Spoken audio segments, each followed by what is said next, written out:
کرامت کیا امام حسین نہیں دکھا سکتے تھے؟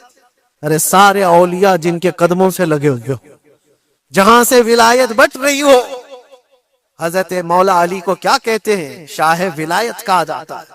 سارے اولیاء کرام کی ولایت وہاں جاتی ہے۔ تو کیا امام حسین کربلا میں اپنی کرامت دکھا کر کے قابو نہیں کر سکتے تھے؟ اور لوگوں کے اس ذہن میں آنے والے سوال کو دور کرنے کے لیے امام حسین کے شہزادوں میں 600 سال بعد آنے والے غریب نواز نے اجمیر کی دھرتی پر دکھایا بھی تھا، تم اگر پانی بند کرتے ہو تو معین الدین ایک کھٹوری میں پورا پانی سما سکتا۔ کیا نہیں ہوئی تھی؟ انا ساگر کا پورا پانی ایک کھٹوری میں سرکار غریب نواز کے حکم پر نہیں جمع ہوا تھا، اور آپ نے چھوڑ دیا تو پانی پورا چلا گیا۔ وہ 600 سال بعد آنے والے غریب نواز جو امام حسین کی اولاد میں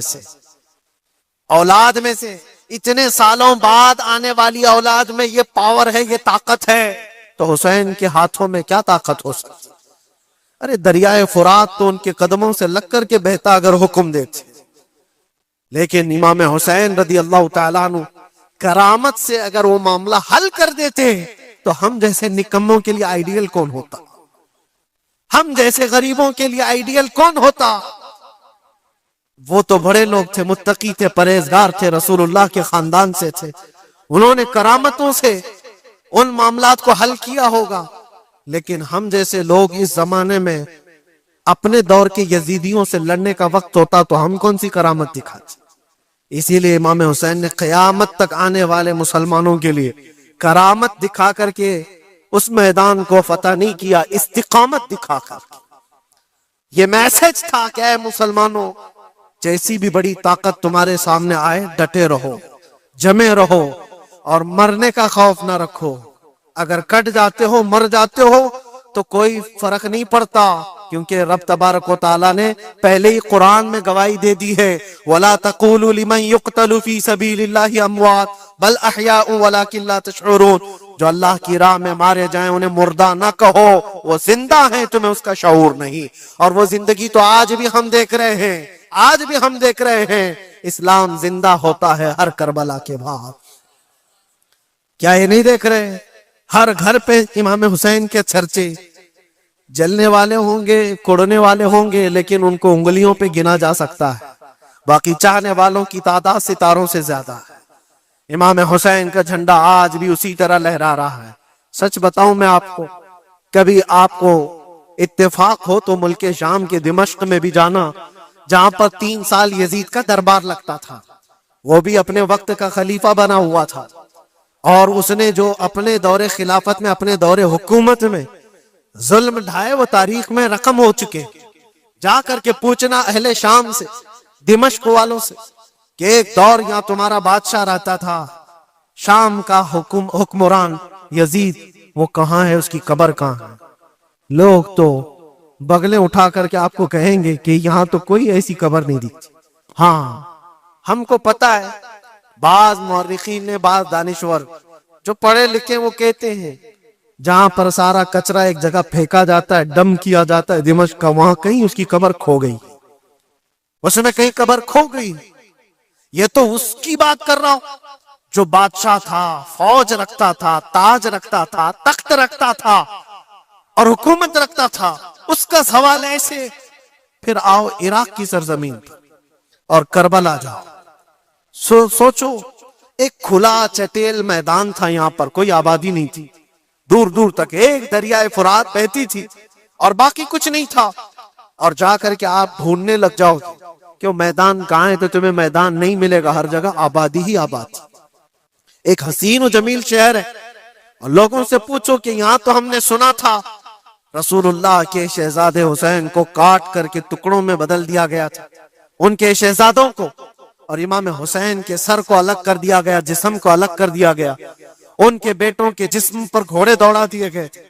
سنا تو ایسا تھا کہ ان کے سب جسم کو اس طرح سے بکھیر دیا گیا تھا، وہ کہاں ہیں؟ کیا مٹ گئے تاریخ میں؟ نہیں، آپ کو ہاتھ پکڑ کر لے جا کر ایسے دربار میں کھڑا کریں گے جس دربار کی اونچائی دیکھنے سے ٹوپی گر جاتی۔ اس حسین دربار کو دیکھتے ہی دل میں ہیبت طاری ہوتی ہے، اور پھر تم بے اختیار یہ کہہ دو گے، حسین کا دربار دیکھتے ہی تمہاری زبان سے یہ الفاظ نکل پڑیں گے، شاہ است حسین، بادشاہ است حسین۔ وہ اب بھی بادشاہ ہے، اب بھی شاہ ہے، اور ہزاروں لوگوں کو دیکھا ہے ہم نے حسین اعظم کی قبر پاک کے پاس آتے ہیں۔ میں پوچھا تھا ایک بڑے بزرگ سے، چٹیاں وہاں پر بہت اندر رہتی ہیں، بہت سارے لوگ اپنے پیسے بھی ڈالتے ہیں، نذرانے بھی پیش کرتے ہیں، بہت ساری چٹیاں ہوتی ہیں۔ میں نے پوچھا چٹیاں کیا ہیں؟ کہا برسوں سے رواج ہے، جب کسی کا کوئی مسئلہ حل نہیں ہوتا تو وہ پورا چٹی میں اپنا لکھ کر کے لاتا ہے اور امام حسین کے پاس پیش کرتا ہے، اس لیے کہ اس کا وجدان یہ کہتا ہے ہم رعایا ہیں اور وہ بادشاہ ہے، بادشاہ کے سامنے اگر شکایت نہ کی جائے تو پھر کس کے سامنے کی جائے؟ لوگ اپنی شکایتیں آج بھی پیش کرتے ہیں۔ میں کہنا یہ چاہتا ہوں میرے عزیزو، 14 صدیوں کے بعد بھی جس کی بادشاہت ختم نہیں ہوتی، وہ کس بات کی وجہ سے ہے؟ وہ استقامت کی بنیاد پر ہے۔ اسی لیے تو قرآن میں اللہ نے فرمایا ان الذین قالوا ربنا اللہ ثم استقاموا، بے شک وہ لوگ جنہوں نے کہا ہمارا رب اللہ ہے پھر جمے رہ گئے، تتنزل علیہم الملائکہ۔ اور آپ کو یہ معلومات پسند آ رہی ہے تو ویڈیو کو لائک کریں اور اپنا اسلامک آفیسر کو سبسکرائب ضرور کریں۔ آپ کا ایک سبسکرائب ہمیں بہتر اسلامی کنٹینٹ لانے کی ہمت دیتا ہے۔ ان پر اللہ فرشتے اتارتا ہے اور فرشتے یہ کہتے ہوئے آتے ہیں جو استقامت کے ساتھ کھڑا ہے اس کو کہ گھبراؤ مت، ڈرو مت، ان قریب اللہ تبارک و تعالیٰ نے جو تم سے وعدہ کیا ہے وہ تمہیں ملنے والا ہے۔ یہ استقامت کے ساتھ رہنے والے کے لیے ملائکہ اتارے جاتے ہیں۔ آج بھی ہمارا امتحان اسی استقامت کو لے کر کے ہے، کتنے جمے رہو گے، کتنے ڈٹے رہو گے، یہی امتحان آنے والا ہے۔ آگے بھی دیکھنا، اس زمانے میں بھی دیکھنا، تمہاری ٹوپیاں اتاری جا رہی، تمہاری داڑیاں نوچی جا رہی، تمہارے برقعے، تمہارے حجاب سب سوالیہ نشان ہیں۔ اب تو حالات یہ ہو گئے ہیں، لوگوں کو اتنی کھجلی ہے کہ اذان کی آواز سے بھی پورے جسم میں کچھ لوگوں کو کھجلیاں ہوتی ہیں، تکلیفیں اتنی ہیں کہ سب اتار دو، کوئی اذان کی آواز نہیں۔ صدیوں سے جو اذان کی آوازیں گونج رہی تھی، آج پتہ نہیں پاگلوں کے دماغ میں کون سی چیز سوار، کون سا شیطان سوار ہے۔ یہ صرف اور صرف اس لیے نہیں ہے کہ ابھی کے بنے ہوئے شیطان ہیں، شیطان تو پرانے ہیں، لیکن امتحان کی گھڑی تمہاری، وقت ابھی ہمارے امتحان کا آ چکا ہے۔ یہ جو پوری دنیا کے حالات آپ دیکھ رہے ہیں، ان حالات میں بھی میرے عزیزو ایک بات یاد رکھنا، بہت سارے طوفان، بہت ساری آندھیاں آئیں گی، اگر تم ایمان کی حفاظت کے ساتھ اس دنیا سے گئے تو امن میں ہو، ورنہ اللہ کے نبی صلی اللہ علیہ وسلم نے اسی زمانے کے لیے فرمایا تھا، وہ زمانہ آئے گا میری امت پر کہ صبح مومن ہوں گے، شام میں کافر ہو جائیں گے، شام میں مومن سوئیں گے، صبح کافر اٹھیں گے۔ وہ زمانے میں ہم آ چکے ہیں جہاں ایمان کا سودا ہونے لگ گیا ہے۔ لوگ تو آج، مجھے پتا ہے میں ہر چیز پر بات کروں تو بہت لمبی بات چلی جائے گی، ہماری قوم میں سب سے زیادہ وہ غدار لوگ موجود ہیں جو چند ٹکوں کے لیے، جو چند پیسوں کے لیے مخبری کیا کرتے ہیں اور ایمان بیچتے ہیں۔ ان کو کیا حاصل ہوتا ہے؟ اپنی قوم کی خبریں جا کر کے لوگوں کو پہنچانا، پولیس کو خبر دینا، اس کو خبر دینا، نیتاؤں کی چاٹو گیری کرنا، یہ سب چیزیں تمہارے ہاں کہاں سے آ گئی؟ تم تو خیر امت ہو، حسین اعظم کے غلاموں میں تمہارا نام ہوتا ہے۔ تمہارا سینہ تو ایسا ہونا چاہیے کہ کبھی تمہیں کوئی غلامی پہ جھکا نہ سکے، لیکن جو لوگ غلامی کو پسند کر کے تلوے چھاٹنا چاہتے ہو، یاد رکھنا اس دنیا میں بھی ذلت ہے، آخرت میں بھی بڑی ذلت ہے، بہت بڑی ذلت کا توق اٹھا کر کے اٹھائے جائیں گے۔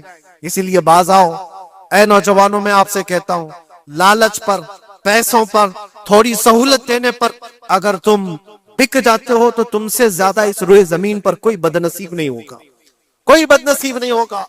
آپ کو پتہ ہے منافقین کے رد میں اللہ نے کتنی آیتیں اتاری، اور قرآن میں اللہ نے فرمایا ان المنافقین فی الدرک الاسفل من النار، بے شک منافقین جہنم کے سب سے نیچے حصے میں ہوں گے، سب سے زیادہ عذاب میں ہوں گے۔ کون ہے وہ منافق؟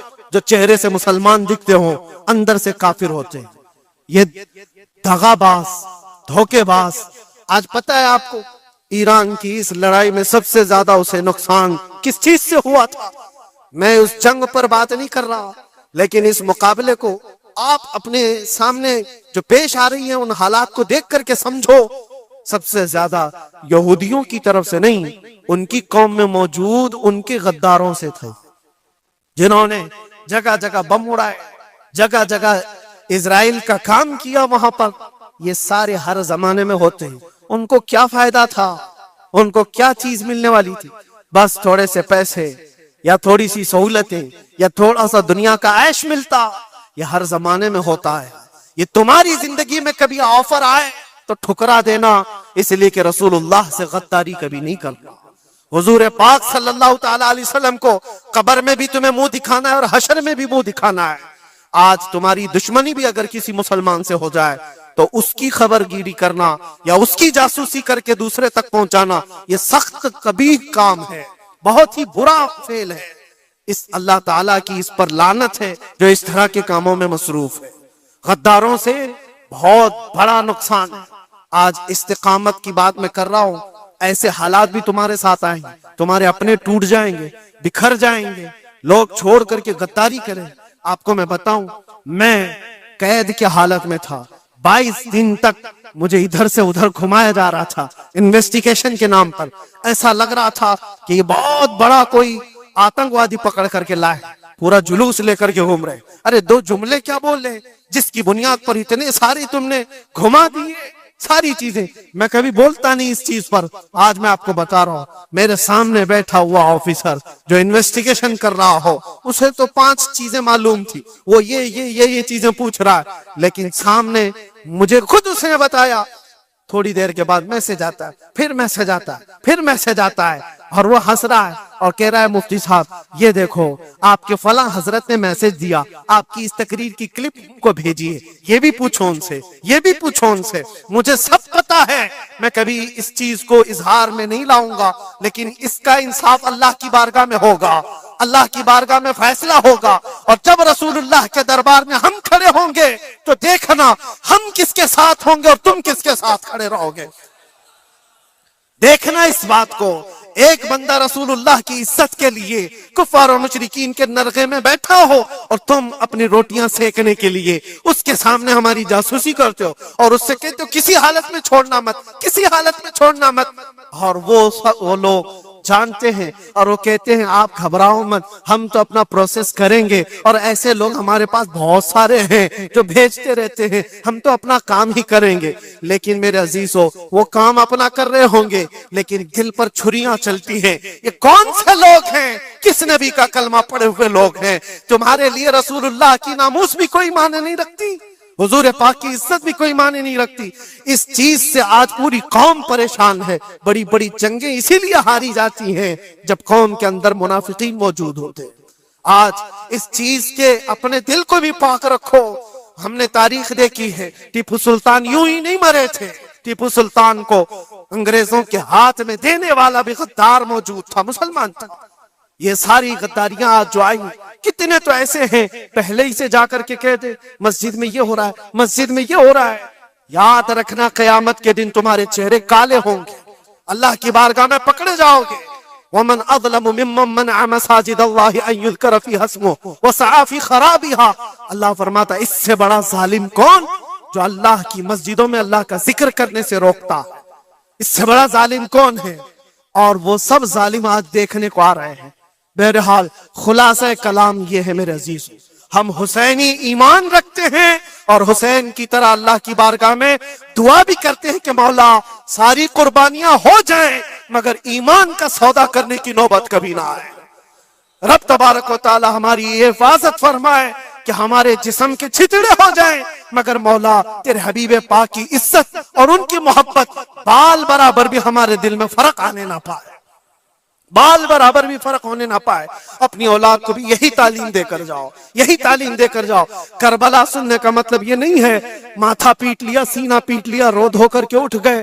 رونا تو سب کو آسانی سے آ جائے گا، لیکن حسین کے اس میسج کو اپنے بچوں میں ایسا پلا کر کے جاؤ کہ تمہارے دور میں بھی یزید آئیں گے، تمہارے دور میں بھی یزیدی فتنے ہوں گے۔ اس وقت میرے بیٹے چوڑیاں پہن کر گھر میں نہ بیٹھنا، یزیدیوں کا مقابلہ کرنے کے لیے حق بات کا اعلان کرنا۔ مجھے یاد ہے میری بات، میں جس وقت اپنے گھر سے دلی کے لیے نکل رہا تھا تو میری ماں نے یہی کہا تھا، نہ واپس آؤ تو کوئی بات نہیں، ہمیں یقین ہے کہ اللہ کے راستے پر جا رہے ہیں۔ اللہ تبارک و تعالی اس استقامت کو ہر گھر میں عطا فرمائے، حسین اعظم کا جذبہ اللہ تعالی ہماری اولاد میں عطا فرمائے۔ وآخر دعوانا ان الحمدللہ رب العالمین۔ امید ہے آج کی یہ معلومات آپ کو پسند آئی ہوگی۔ اگر پسند آئی ہو تو ویڈیو کو لائک اور شیئر کریں اور اپنا اسلامک آفیشل کو سبسکرائب کر کے بیل آئیکن ضرور دبا دیں۔ اللہ حافظ۔